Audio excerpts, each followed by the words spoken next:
titled Graduation and Goodbye. But before I begin reading, let's go over chapter 12 homework.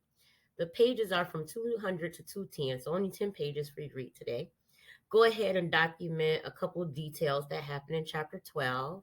And then I need you to pay really close attention for this question. Why do you think Carlotta focuses this chapter on Maceo's trial? How does it impact her journey? Chapter 12 Graduation and Goodbye. When spring rolled around, the last thing on my mind was the prom. I heard the white girls in my classes excitedly discussing their dresses and dates, but I still wasn't allowed to participate in extracurricular activities at school.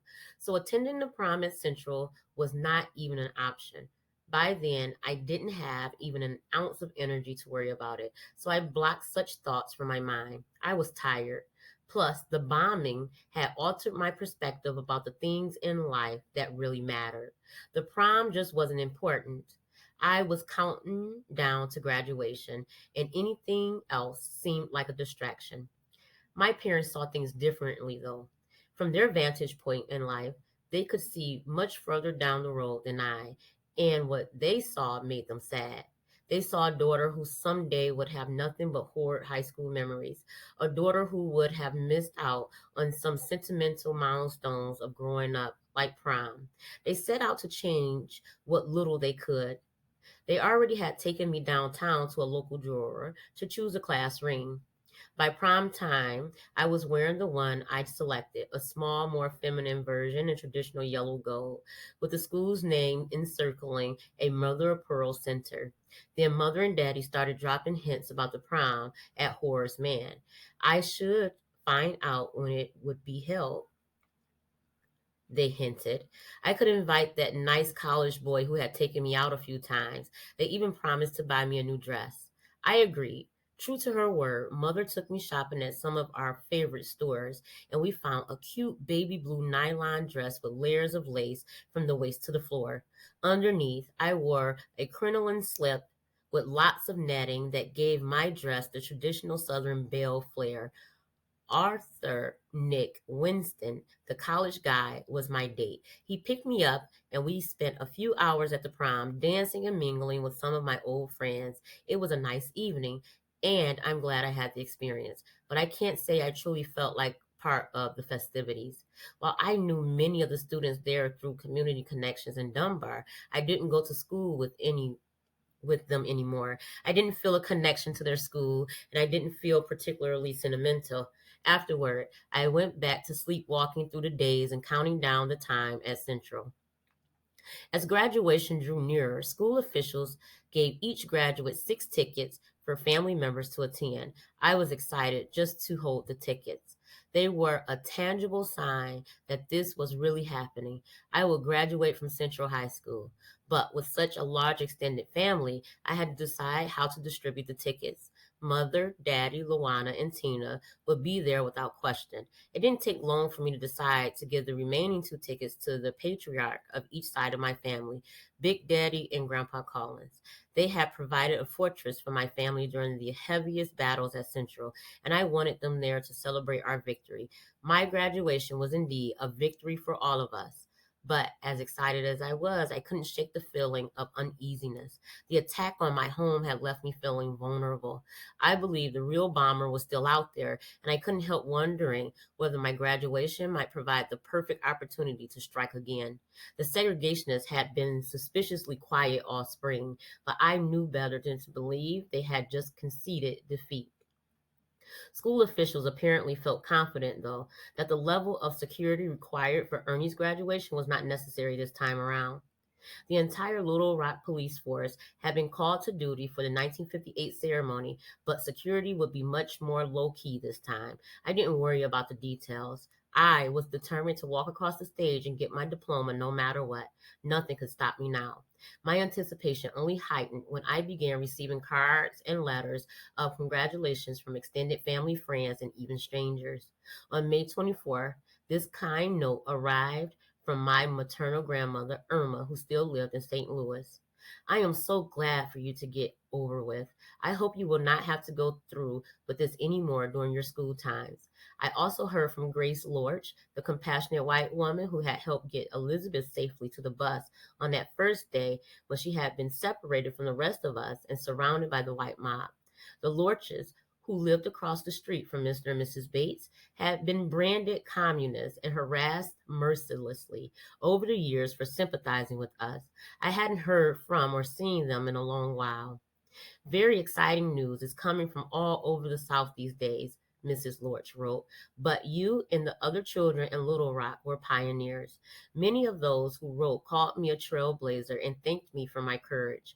Their letters reminded me how much strength I had drawn from them over the years, those distant friends and families, as well as strangers who took the time to let me know that they were with me in spirit. Their words had fueled my own spirit, especially when it felt as if all of white Little Rock stood against my comrades and me. The last days of May rolled by, and finally it was May 30th, 1960. I was getting dressed for my graduation ceremony that afternoon when the telephone rang. It was Mother's brother-in-law, Uncle J.W., calling her with some disappointing news. He had stopped by Grandpa Cullen's house and found him in no shape to attend the graduation. Grandpa was drunk, so drunk that he had passed out in the middle of the floor. Mother gave a deep sigh. She would not allow his ticket to go to waste. She dialed her Aunt Henrietta, Grandpa's oldest sister and the matriarch of the Cullens family, and explained what happened. Without hesitation, Aunt Henrietta stepped up to represent the Cullen side of the family. I wasn't surprised that Grandpa had chosen such a momentous occasion to overindulge. And at the time, I tried to pretend that it didn't matter, but I was really hurt. I wanted him to attend my graduation. It was my way of thanking him for all he had done to help make that day possible.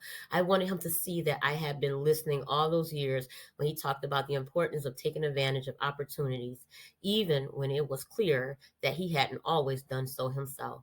I wanted to look at him and see that he was proud of me for choosing Central and sticking it out. He'd never said it. That just wasn't his way. His presence would have said enough. My family joined the crowd in Quigley Stadium that Monday night without Grandpa. When Jefferson and I marched into the packed stadium with the 423 graduates in the class of 1960, there wasn't even a chance that I would spot my six relatives in the crowd. But just knowing they were there filled me with pride. I wanted to walk tall for them as I sat through the ceremony. I thought about those tough early days at Central, the sneering white mobs, the hallway battles, the exhausting days and sleepless nights.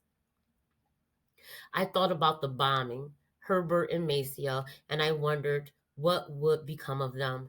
I thought about Michigan State, how eager I was to start anew, to leave behind Little Rock and every sorrowful memory I had accumulated there. I snapped out of my daze when I heard Jefferson's name and watched him take his dignified walk across the stage. We had been true comrades from the beginning, and here we were together at the end of this leg of our journey. I was proud of him. And then Carlotta Walls. Relief washed over me like a cooling rain when I heard my name. It was all over. The isolation, the harassment, the death threats, the terror. I'd come a mighty long way to get to this day. I pushed back my shoulders and held my head high as I walked across the stage. I thought about my comrades, Melba, Minnie, Terry, Gloria, Elizabeth, and Thelma, who had started this journey with me 3 years earlier but never got to take their victorious walk.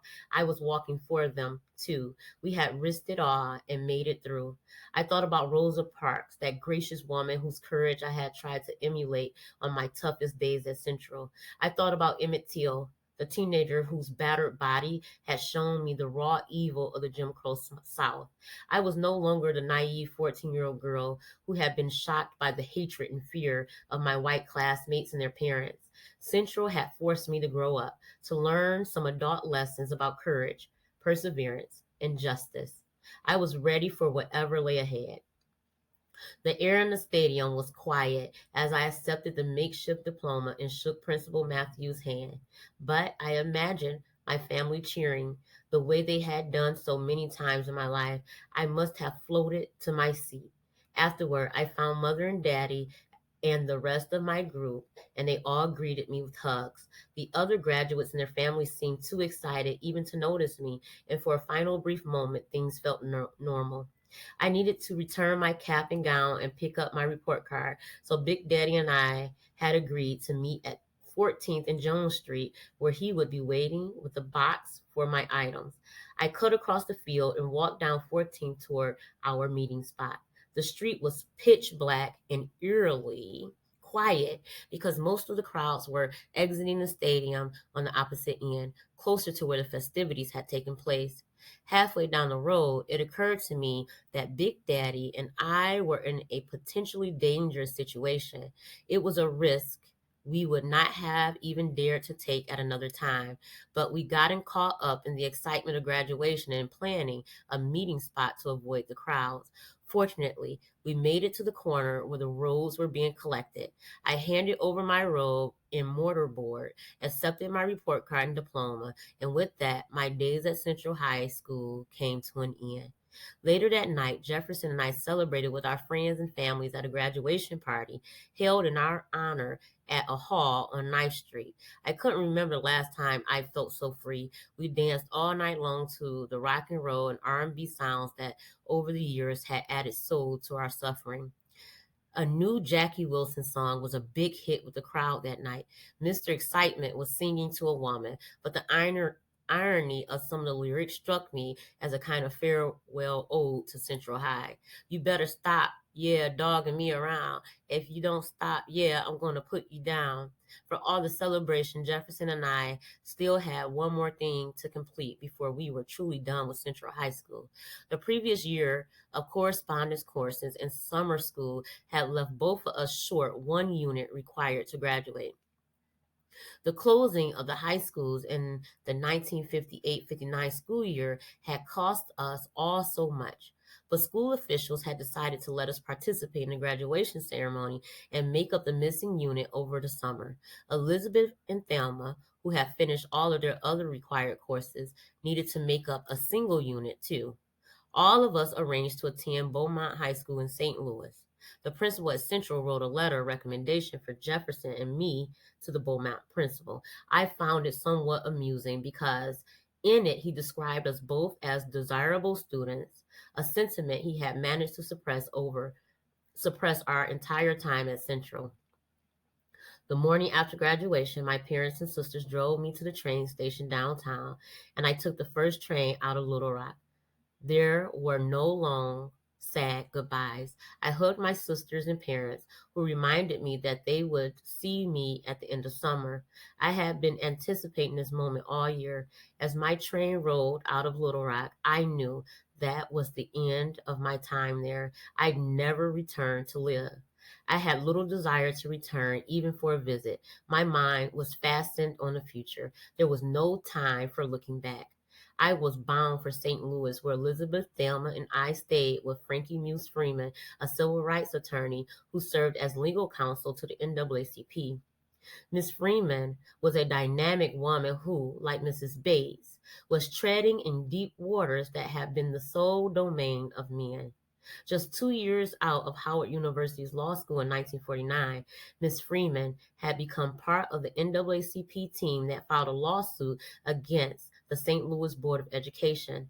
Since separate but equal was the law at the time, the suit was aimed at forcing the board to add an airplane mechanics program at the Black Technical High School, like the one that existed at the White Technical High School. She and the NAACP won the case, and the school board responded by killing the program.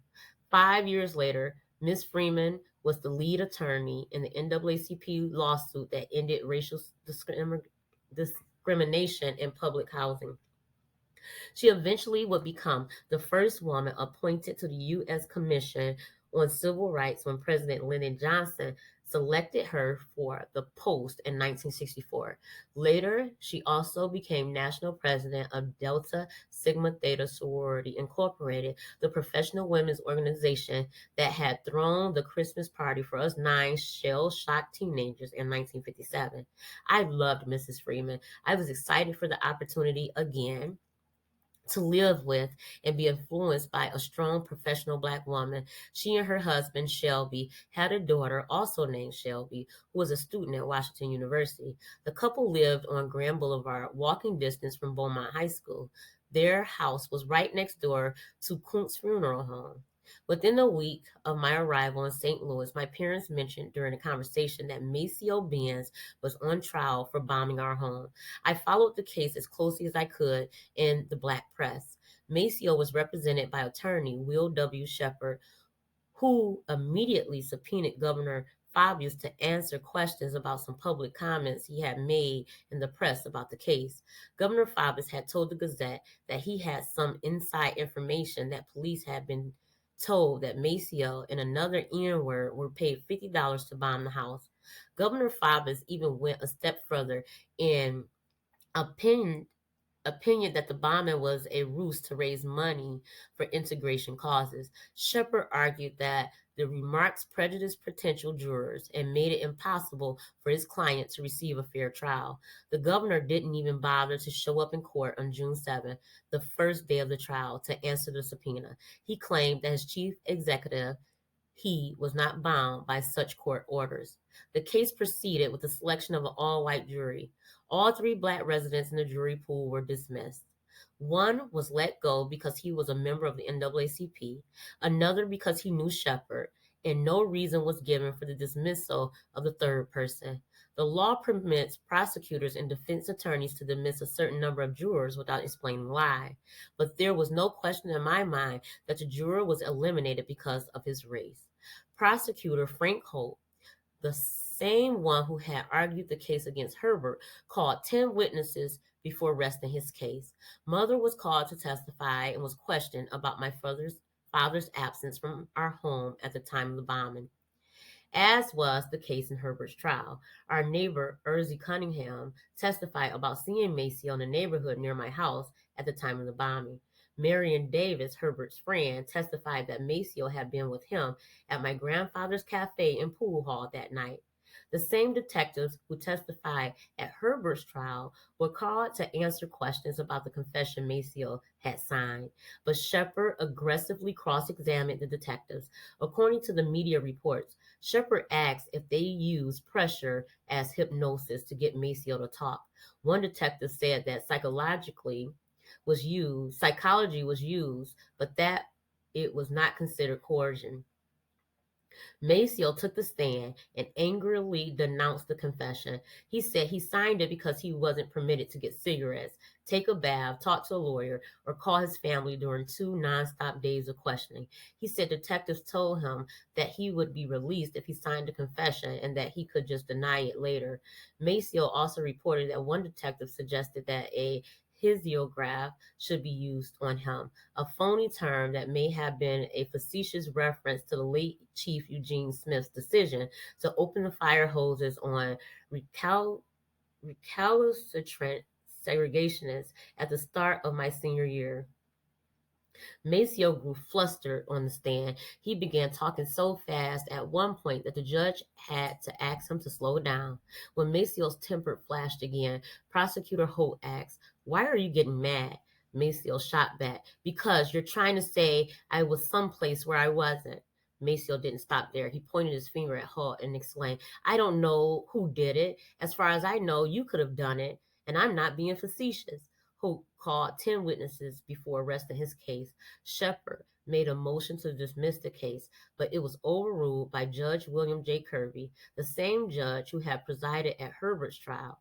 My father was called to testify for the defense. According to detectives, my father had procured the dynamite. Of course, Daddy testified that such claims were untrue and that he had nothing to do with the bombing. Maceo admitted to passing my house in his car the night of the bombing. He said he was on his way to the medical center to pick up a girlfriend that he had passed and that he had passed Herbert, who was on his way home from the pool hall. Additional defense witnesses backed up Macio's claim that he was parked at the medical center waiting for a girlfriend at the time the bomb exploded. Nevertheless, the all white jury, made up of 11 men and one woman, took just 30 minutes the day after the trial began to find Macio guilty. Like Herbert, Macio was sentenced to the maximum 5 years in prison. However, Macio remained free on bond while his case worked its way up to the state Supreme Court. 9 months later, on March 13, 1961, the state's high court would overturn Macio's conviction in a 6-1 ruling that said confessions obtained after a 57-hour period of interrogation could not be introduced. Then, in an astonishing move, Judge Kirby and Prosecutor Holt decided to halt jury trials indefinitely for black defendants while the state fought a federal ruling against racial discrimination. The court had found that black defendants were too often tried by all white juries. Macio's attorney, Will Shepard, who had advocated for the moratorium, was an ongoing burr in the side of the white establishment in Little Rock. A new jury trial was set for Maceo to be held on December 7, 1961, but there is no record that the trial was ever held. As far as I know, Maceo was never retried and did not go to prison. I never saw him again after I left Little Rock. Cemetery records show that he died on January 13, 1972. He was just 42 years old. After Macio's conviction was overturned, Governor Faubus was determined to upstage the state Supreme Court. In July 1961, the governor commuted the sentences of three of the Labor Day bombers, J.D. Sims, John Coggins, and Jess Perry. Then, 2 months later, he reduced the sentence of the only Labor Day bomber still in jail, E.A. Lauderdale Sr., making him immediately eligible for parole. By then, though, my parents had already cut their ties to Little Rock. At the end of the summer at Beaumont High School in St. Louis, Mother and Daddy drove to pick me up and we traveled together to East Lansing. They stayed a couple of days to help me get settled on campus at Michigan State.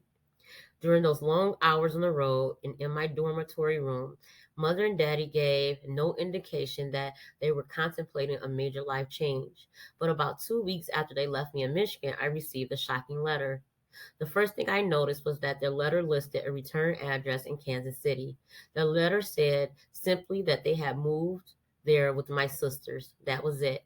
There was no word of explanation, nor were there any expressions of sentiment or regret, and to this day, there have been none. My parents never explained how long they had been contemplating the move or why they left precisely when they did. As I've said, once Mother and Daddy made a decision to move forward, they were not prone to look back. But I know this: Little Rock was all both of them had ever known, except for my father's tour of duty during World War II. Neither of them had ever lived more than 10 minutes from their fathers and the wide net of support provided by their extended family and friends. However quiet they kept their deliberations, the final decision to venture beyond that safety net must have been gut wrenching. Their sudden move told me what they could not, that I wasn't the only one who yearned for a fresh start. And that is the end of chapter 12. I'll see you back for chapter 13, Finding Focus. Bye, class.